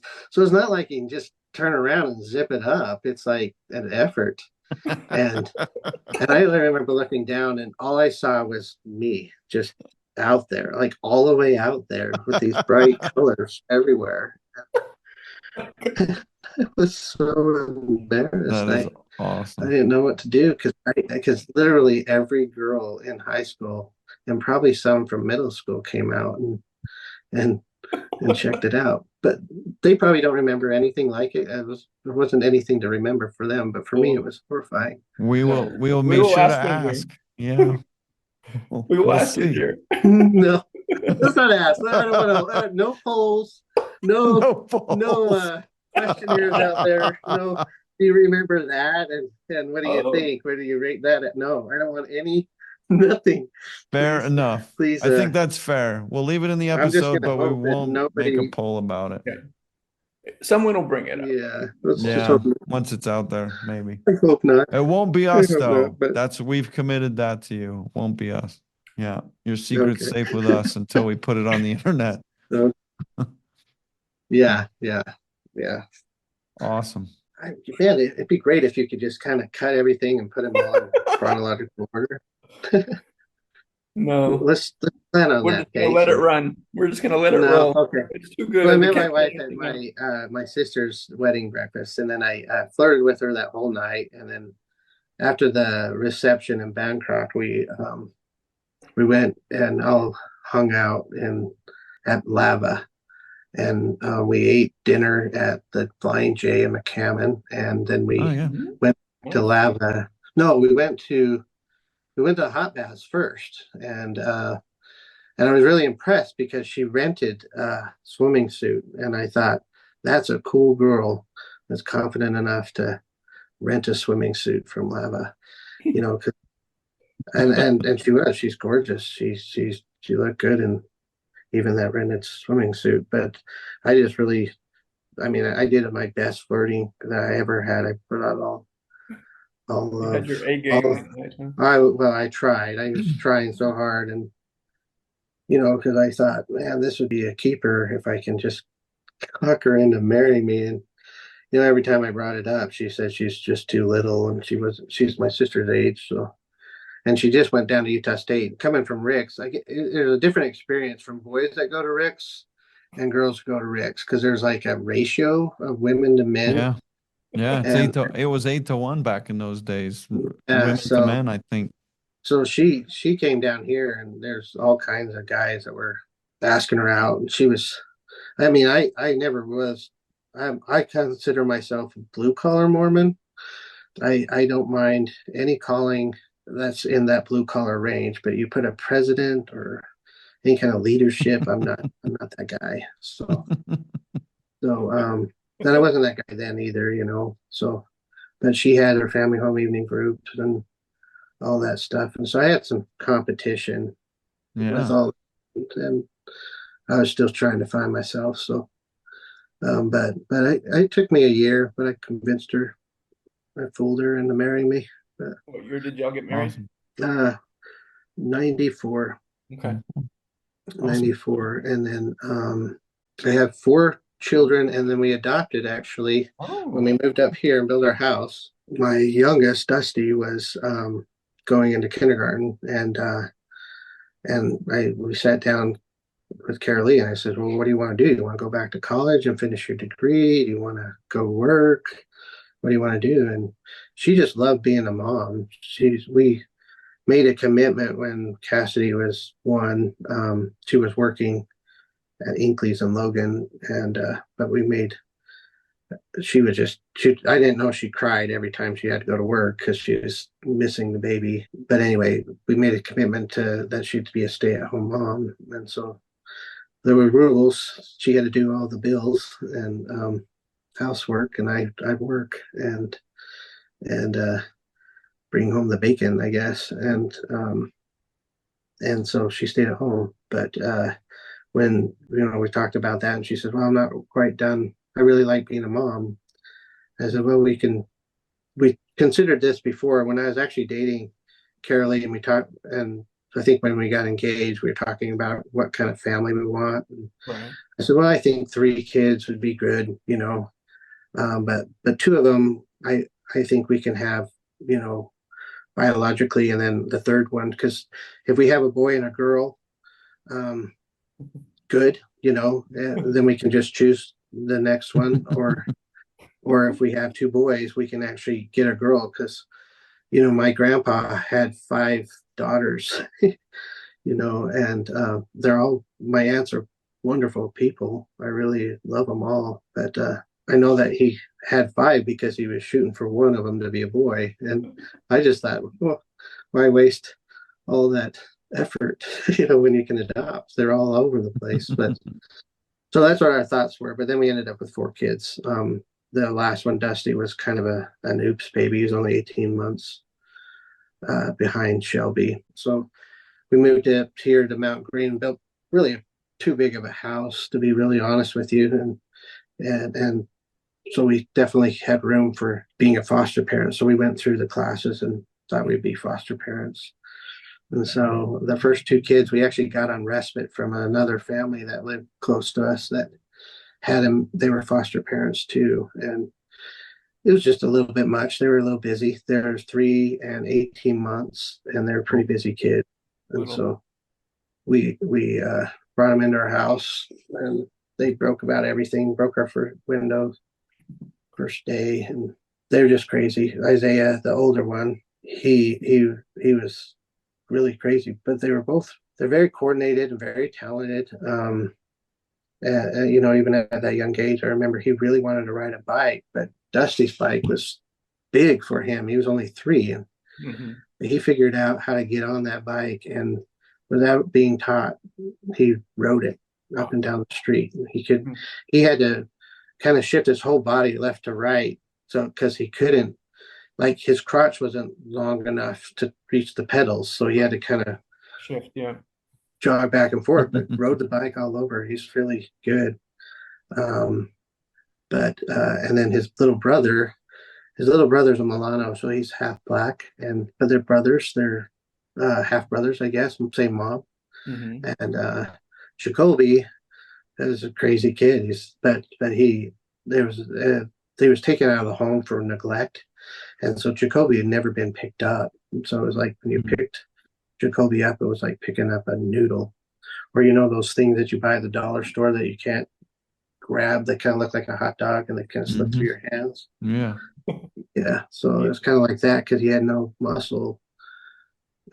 He built no muscles to support himself when he's being held, So, but it's just interesting. It was just kind of an interesting time in our lives. Our two oldest were teenagers, and then we had these young kids in elementary school, but it was great for our family. It was really good. That we're still raising kids. My youngest Jacoby's 13 now, and he's doing great. He's an amazing athlete. He's an inch 13. He's probably an inch taller than me. I wish he was here. I'd make him come in. He's impressive. I'm pretty proud of him. But doing really good in football. Loves sports. Loves being busy. Still crazy active. Isaiah's going through some challenges. 15. Yeah, they're hard years for anybody, but when you have challenge. the issues that he has, so right now he's in a group home, and ironically in West Valley, but we're getting him some behavior treatments and some things. Hopefully we can get him the help he needs. Yeah, but that's awesome. Good kids. Yeah, well, that's a great thing to do. That's great work. Well, we don't feel like perfect parents, especially with Isaiah the last couple of years. Anything but perfect, because he's a lot. I sure love him. I wish he could get himself figured out and get past these things, because he's capable. I still have hope, but yeah, we'll see. I'm sure they know that you love them, so sure they do. We can lighten things up a little bit. You mentioned that you live in Preston, so we're going to ask you. Here we go. Are you a Napoleon Dynamite fan or not? Yeah, I try every day to not be Uncle Rico. He had a van too, didn't he? He was living in his van by the reservoir. Yeah, I feel real similar to him at times, If only I could, only I was put in that last quarter, but I was water boy my senior year, so I didn't. It would have been a really big effort to get me in that senior year. Well, you have fewer regrets than Rico, for sure. Well, I do have them. I could have came in. I could have done like the Adam Sandler Waterboy. Could have stayed it up. Who knows? I could have been just like him. High quality H2O. How about Bluebell or Turner's? Bluebell in high school. After I graduated, I ate every day at Turner's. Okay, I loved it. That. We got someone at Turner's. Most people haven't been to Turner's much. I ate every day there. I probably had crushes on the waitresses or something, but but I ate every day there. I got a mushroom and Swiss hamburger with Turner fries and gravy all over everything. That's what I remember about Turner's. The gravy was really good. Yeah. Gravy on fries, the best. Open sandwiches with gravy on them, yeah. Yeah, curly fries, or kind of curly fries. They're just home cut fries, I think. I don't know if they're curly or not. But so do you remember who were some of the people that worked in Turner's?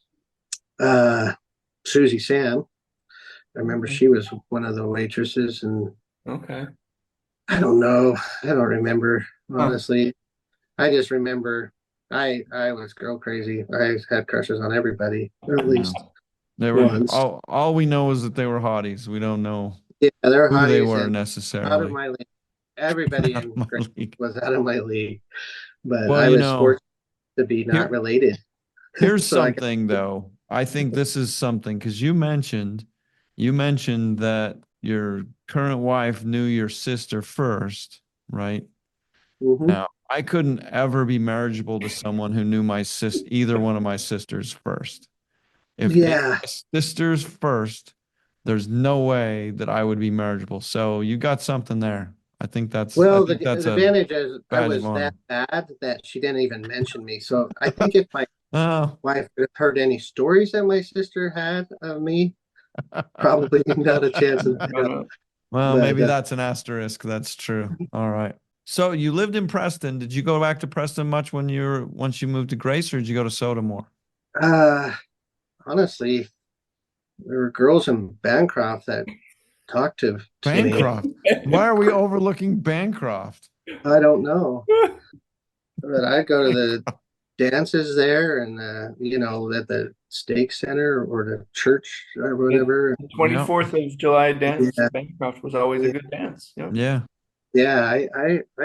I went to Bancroft a lot. I guess Soda. We drive through Soda. Not Preston that much. Gladys and I hung out with Gladys, and I mean we went to Lava. He's kind of from that Lava area. Oh, so Uh, Bancroft, Yeah, Bancroft Lava. suburbs of Lava. and a little bit of Soda, but not much. I mean, a little bit. There were girls there too, I guess. I'm sure This there were. this one might be an easy one too, because you went to school in Logan. Was it in high school though? Was it Pocatello or Logan? It kind of depended on the people I was with, but I always liked Logan. I really always really liked Logan, Yeah. but I think my friends kind of liked Lava. I mean, Pokey a little bit more. Mhm. I don't know. I definitely love Logan. I still love Logan. But I've talked to my oldest three. So my daughter Cassidy went to Utah State, and Shelby's went to Utah State. Cody's going to Utah State, and yeah. So yeah, I like Utah State, and I like the college town. It was the better college town in my opinion, but I would think so. but but yeah, and I had great memories. I had great memories with my buddies from Grace when we were there, and there's those handfuls of us that went to school at Utah Yeah. State. No, And that's a of good course to group. Grace. I even though my parents moved, I still really loved Caribou County. I loved, and so I'd always go back. I mean, I knew the fishing spots, and I knew all those things, and loved to kind of get myself back there. I always felt like I could, center myself in that area. Did you hang out at the fair much in Grace? When I graduated, not too many times. I mean, we did go to them. I remember going to a couple of Crystal Duke concerts in Grace, or at least one. Really? At the Yeah, fair. I love that. That was fair. That was fun. And the rodeos. I'm a rodeo. I love rodeos and the fair. I love that because of Grace, but Preston too. I really love the Preston rodeo. I had a lot of fun with the Preston rodeo too. It's a really good rodeo. Hmm.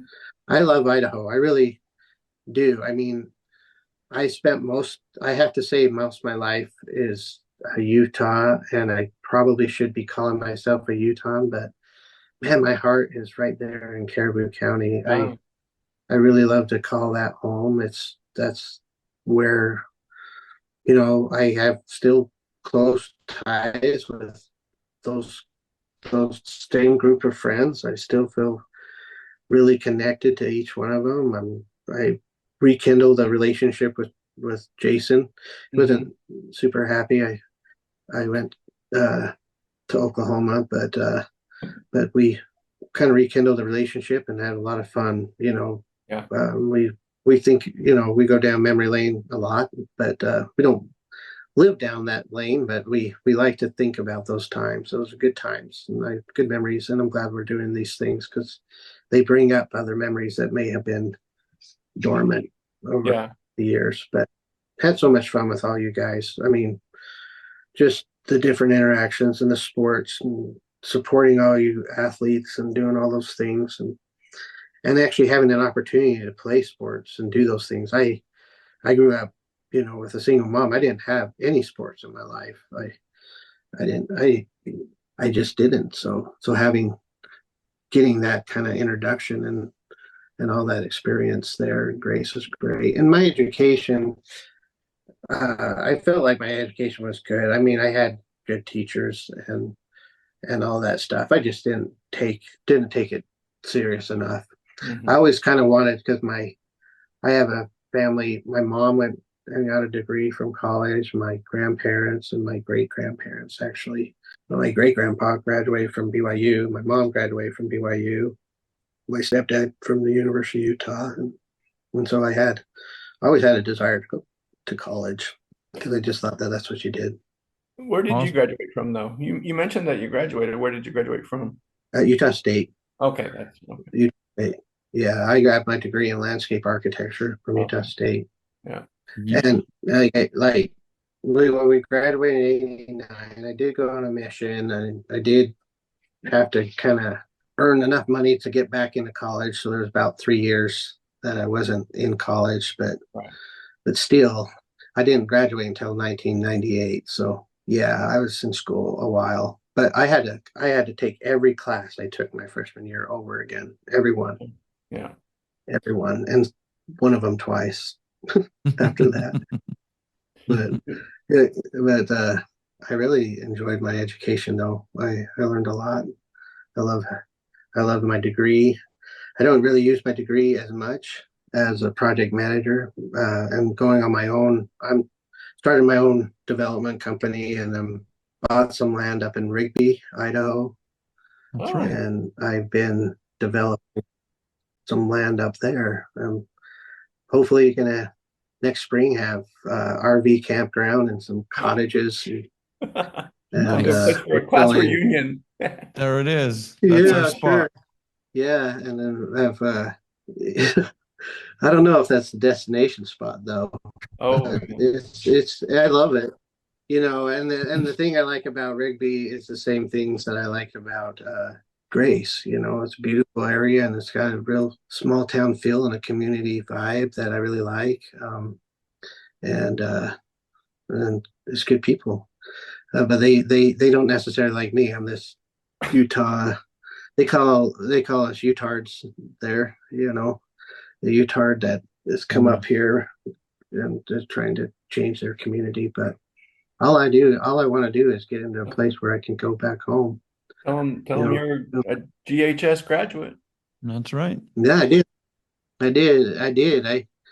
I had so they have a little closed group that's I'm from Rigby. It's called I'm from Rigby. I'm not allowed to talk about it. When I first started this RV park, I got a whole bunch of negative stuff coming in onto that feed. And Ah, so I pushed real hard to get onto that feed. And so there's a minute I got back into social media for a minute so I can get onto that page and basically speak my side of this and explain this is my profession, this is what I'm doing. But I feel like I can do better things and I can do it better. I have a lot of experience with this, and I feel like, I built a lot of parking lots and a lot of shopping centers, but I, uh, but I have the things I'm proud of. I've built a pretty good section of trail system in Idaho Falls along oh, the cool. river walk there. When we built two hotels there along the Snake River there on the river walk, and so really got involved in building that. And then Twin Falls, working with the city, and he's the mayor now, but we built the visitor center. Chamber of Commerce, kind of ran that, and we worked with those guys and built the Twin Falls Visitor Center right by the Prime Bridge and the trail system there. I'm really happy. I love to do things for the communities, those public things. I don't mind making things for my bosses, to make them money, but I love making things for communities and making places better. Mike Holtz on that Twin Falls, he helped me. He's a super talented person, very artistic and very gifted in his abilities. He made custom benches and Hmm. bicycle racks and stuff that all have that prime bridge, kind of put that theme in. He did a really great job. Wow, So that's cool. his If you benches have are a there picture along of the that, trail. we'd love to have a picture of that. I'll get a picture. I'm sure I have pictures. I gotta dig them out, but I'll send you a bunch Awesome. of pictures, That'd be cool. and then you should be able to see all that. But yeah, great things. I'm really happy that I can bring friends in when I can do that, and help them when they're, get them involved in their trades, on projects that I got to do. I've done a lot That's of awesome. hotels in the valley in Salt Lake, like I said, a lot of Walmarts and shopping centers and malls. They own the University Mall in Orem. Oh, do they really? And yeah, so that was my first job, was the redesign of the front of Okay. the facade, and Nordstrom's when we did that, and all the restaurants around the mall now, and the theaters. Those are all things that I put together and did. Those Wow. were my projects. So it was fun. Got a Before lot of you- things. It's fun to kind of drive down the road, point out all the projects I was involved with. That is cool. Before you go, I think you've answered most of our questions without us even asking them. Like, Yeah. I think you've covered Well, I'm everything. prepared. I did my homework. There was one thing I think you mentioned that you wanted to do in your episode. You were going to do a karaoke or something? Oh, yeah. Is that something you want to do, or you don't want to do that? Oh man. You could do it another time and then send us. Yeah, No, tape it and send us the tape. Yeah, you make it a separate deal, and it's just Yeah. kind of make it an Easter egg somewhere. But There you yeah. go. Oh, here's my Oh, nice. Jacoby. Hey, Jacoby. I hear you're playing football. Is that right? That's What do you cool. Yeah, he's real talkative. What do you play? Talk to us about football. What position? D end? Dan. Okay. Do you play? Defensive end. All right. Awesome. Very good. And He played Smithville oh yeah? Skyview last Saturday. Nice. That's awesome. Yeah. Well, they're much bigger school and crazy. They didn't win, but Jacoby had a couple good quarterback sacks, a fumble. Nice. He recovered, and he just lays kids out. He's just kind of fun to watch. If he was in Awesome. Grace, I wish I could move to Grace. 'Cause, man, I could really be Uncle Rico with him. I can live through him. That's funny. Sounds like you'll be able to do Yeah. that where you are. That's awesome. Yeah, a little bit. Yeah, he's pretty Yeah. good, but he's Yeah. I just want him to be having fun, Awesome. enjoying the sport. Awesome. His Well, dad your didn't know anything.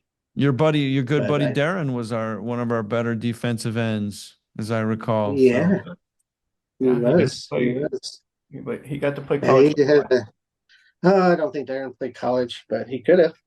Maybe. He could have done I it. think he was recruited. Yeah. we had a couple of I guys who think he were was, recruited. yeah. Chad James was recruited. Darren was recruited. Todd might have been That's right. recruited. I can't remember. Yeah. Yeah. Well, it's Yeah, been really good to catch up with you. Yeah. So great. So great, Jeff, to be able to talk to you. Yeah, maybe I'll do the Charlie Daniels Devil one down in Georgia. There you sometime. go. There you go. Yeah. That's a good one. Yeah. Well, that would be awesome. Well, I That'd be don't have awesome. music in front of me, but maybe it'd have to be a cappella. You'll probably find a I'll backing send track online if you Yeah, want there to. we go. Yeah. I'll work on that and then I'll send All it to right. you. Sounds right. cool. I've never done karaoke, honestly, in my life. So Oh, you First. said you said that you lost a bet to Jason and you had to do some karaoke or something. That's what Yeah. Um, yeah, that's what I have to do, and pay him $2,000. well, So- I think I'd be singing karaoke. Yeah. Yeah, I Yeah. think I might have to. Yeah, I'll have to talk to him. He can All waive at least a grand of that.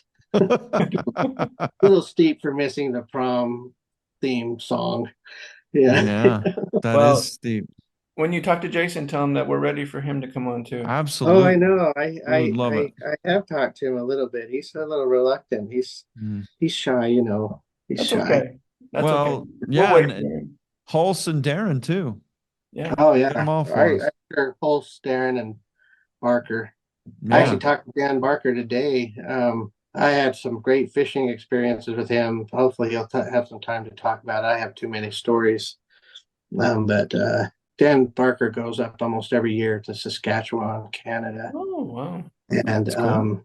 Well, we would be Yeah. interested to hear about those when he's ready to come on. So Darren Absolutely. and Matt Golson and I went one year, and I went with him and my sons a couple of years ago up there again. Just a lot of fun. You fly into these remote lakes, Yeah. as north as you can get, it seems like, Hmm. and catch these monster fish, Wow. pike and lake trout. Sounds cool. It was a lot of fun. Awesome. Super fun. But yeah, I love connecting with my friends. They're loyal. If I ever needed anything, I know they wouldn't hesitate, and they know the same goes for me. So glad for my Grace friends, really am, and I love them. I love them a lot. Well, thank you Yeah. so much, Jeff. It's been so great. Yeah, We'll be in touch Yeah. with pictures and stuff and get this episode out. Well, Well, you thank have you. well, yourself great a to good see you night. guys. Yeah. Keep doing this. Thanks I so hope you can much. get everybody. How many classmates do we have? 50 something. 50. Yeah. Something, and you're spending 2 hours at least. But we're Yeah. finding a lot of them are shy. So Yeah. Well, And- hopefully some will Yeah. come around. Yeah, they'll come around. If you ever need any help, I probably have dirt on a few of them. I can blackmail. We can blackmail. That's our best plan yet. Well done. True. Anyway, have a great one, you guys. Enjoy Thanks. your evening. It's probably late for you guys. Have on yourselves a your good time. night. Yeah, stay awake for one Take more care. minute. We'll see you. All right. See All ya. right, bye. good night.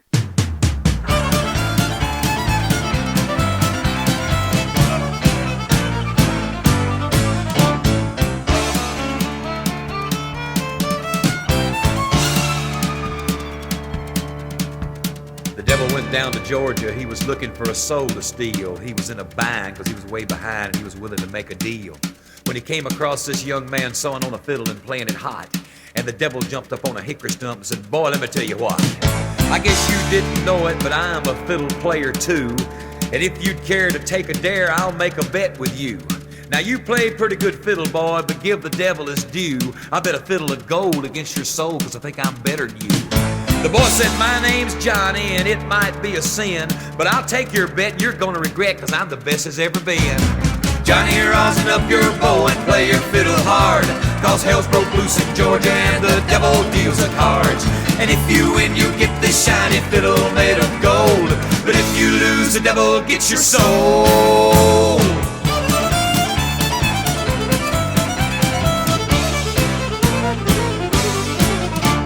The devil opened up his case and he said, "I'll start this show," and fire flew from his fingertips as he rosined up his bow. And he pulled the bow across the strings and it made an evil hiss. And then a band of demons joined in and it sounded something like this.